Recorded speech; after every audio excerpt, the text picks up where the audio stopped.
Let's get into it, Alan. Disney's Lilo and Stitch is here. This is the latest live action remake from Disney, retelling Lilo and Stitch. Yeah. The first animated, which the original animated film, very popular. Yes.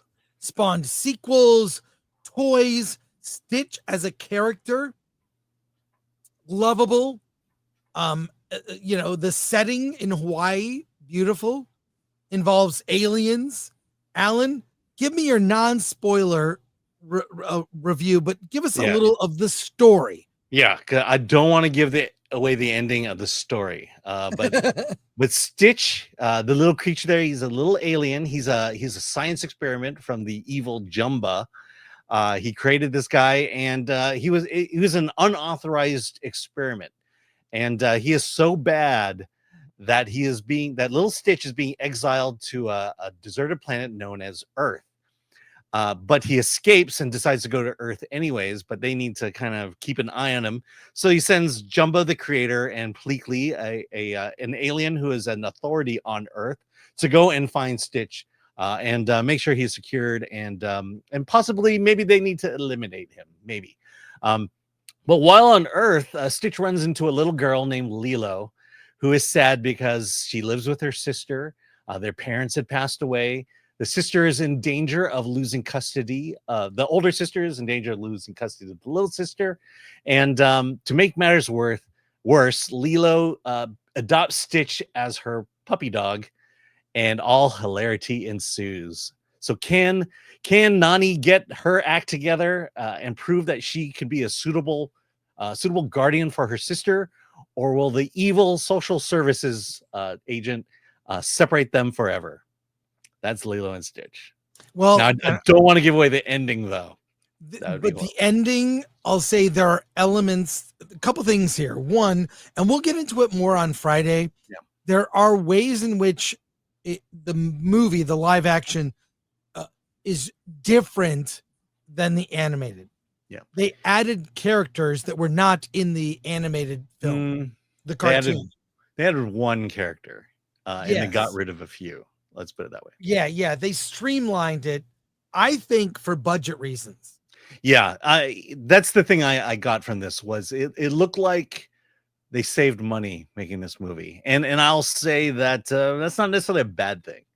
What they removed really wasn't that much of a problem, but I'll say the original animated movie is much richer in story than the live action, which is, even though the live action is longer. Yeah. The original animated cartoon is 85 minutes. It's tight. This is an hour 48. So, it's under 2 hours. Minutes. Yeah, we're talking 15-minute difference here. Yeah, but look, I'll just say this movie is not made for me. I thought the original cartoon was fine. My daughter loved it. Loves Stitch. In fact, I tried to get her to go with me to this movie, and she didn't want to go. She said, "Yeah, I've seen him. I've already seen it. It's called Lilo and Stitch." Now, what she said is accurate. This movie is, it's maybe 70%, 70 to 75% accurate to the cartoon. Yeah, I would say that they didn't add anything, but they definitely took things away. Right. But that relationship is there. The core relationship, right, of Lilo and Stitch. And on the positive side, the young girl, Maya Kealoha, who plays Lilo, she's 6 years old. She acts like a 6-year-old. They cast, this girl is very charming. Her sister, played by Nani, is played by Sydney Agudong. 69. He's very good. You buy the relationship. All these other characters are like helpful, and even the villains, played by Zach Galifianakis and Billy Magnuson, are kind of charming. You know, I would say the biggest misstep of this movie is Zach Galifianakis. Yeah, he's not great. But Look, Billy Magnuson, I thought was good. yeah, he was good. My issue with Zach Galifianakis is, I mean, I come at it from a fan of the original, because Right. Jumbo was David Ogden Stiers. He had this really deep, menacing voice. You know, it's that kind of, I'm a bumbling scientist. I sound menacing, but I'm really not. There was that really rich, deep tone that he had, and then you just pitched it up 10 notches, and now you have Zach Galifianakis doing it. I think what they do differently in here is they make Jumba more of the villain in the piece than he was in the original cartoon.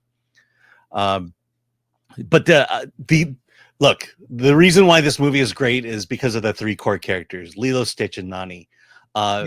Lilo, Stitch, and Lilo and Nani. I mean, I love the actresses who play them. Stitch, you know, you got Chris Sanders back doing the voice. And look, the animation is flawless. I mean, you just forget that this is a 3D animated Stitch. It works that way. The thing about the movie is that it got me in the feels right from the start. And to me, it's that, look, you have this sister relationship. You have this danger that the sisters are going to be separated. It's the emotion of it is much different in person than it is when it's animated. And so to me, it felt much more real seeing two live sisters who are fighting to stay together. And that just kind of, you know, I teared up. Let's put it that way. I teared up. Well, I did not get as choked up. I do think the reason it works is that trio you mentioned. Yeah. I mean, they cast really well.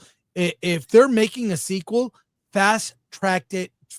Get it ongoing now. Fast track it. Fast track it. That girl is not going to be 6 forever, right?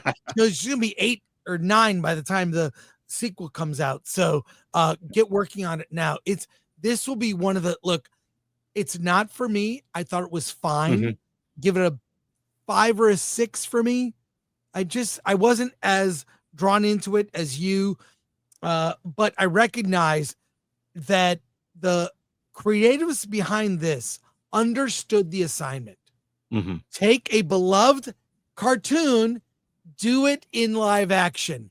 And they did that. And they captured the themes of the story that people were drawn to and put it in the movie. Yeah. Themes, music, tone, do it, but do it live action. You have like a template. It's already done for you. This stands in contrast. Here's my main point. This stands in contrast to Snow White. Now, it reminds me, Lilo and Stitch does remind me of like an old school Disney live action that you'd see that are definitely had that look and feel to it. Yeah, innocuous. It's fine. Everybody's nice. Even the threats aren't even that really scary because it's made for single-digit age kids. But Snow White is complete opposite. This movie will be one of the biggest of the year because the filmmakers did not do what Snow White did. So what did this do? Successfully, and some will disagree, but successfully captured what the cartoon did well. Conversely, Snow White, in contrast, failed at every level. Terrible casting, controversial actress, horrible drama behind the scenes, changing the very character of Snow White and the themes, changing the music, changing the tone, the uncanny valley that was the dwarves, right? The horrible music, the girl bossery that has been widely rejected.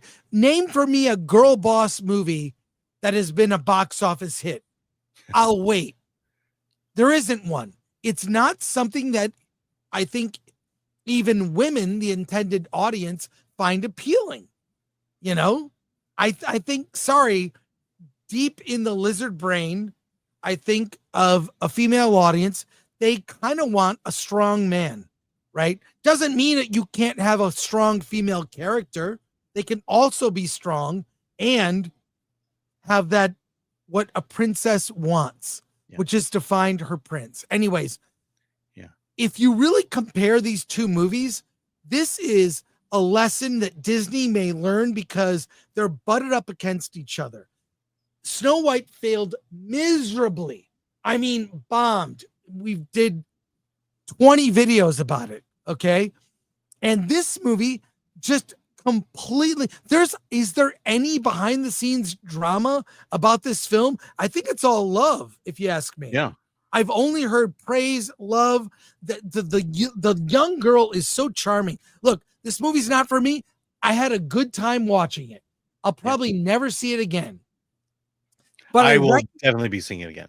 You'll be seeing it again. Okay. But I recognize that if I'm Bob Iger, I see, wow, Snow White bombed. We probably shouldn't do that again. Wow, Lilo and Stitch did the very opposite. I feel the producers and filmmakers behind Lilo and Stitch were far more responsible in their approach to this movie than those behind Snow White that just, they did not get it. They wanted to make some modern BS, socialism, Marxist, girl bossery, awful, just on every level, and make changes no one asked them to make except for a small minority percentage of loud people on social media that say, well, you can't do this, you can't do that, you got to, yeah. And you know what? Lilo and Stitch is diverse because the original cartoon is diverse. In fact, there could have been no white people in it. I don't think anyone would have cared. It's not about that. It's about, like you said, the trio of characters. Mm-hmm. I just think that this stands in contrast to Snow White's failure. And probably going to win the weekend on Memorial Day. Yeah. It's going to play for the next month or two. And this is a bona fide hit. Yeah. Alan, I mean, I think it'll do better than Minecraft.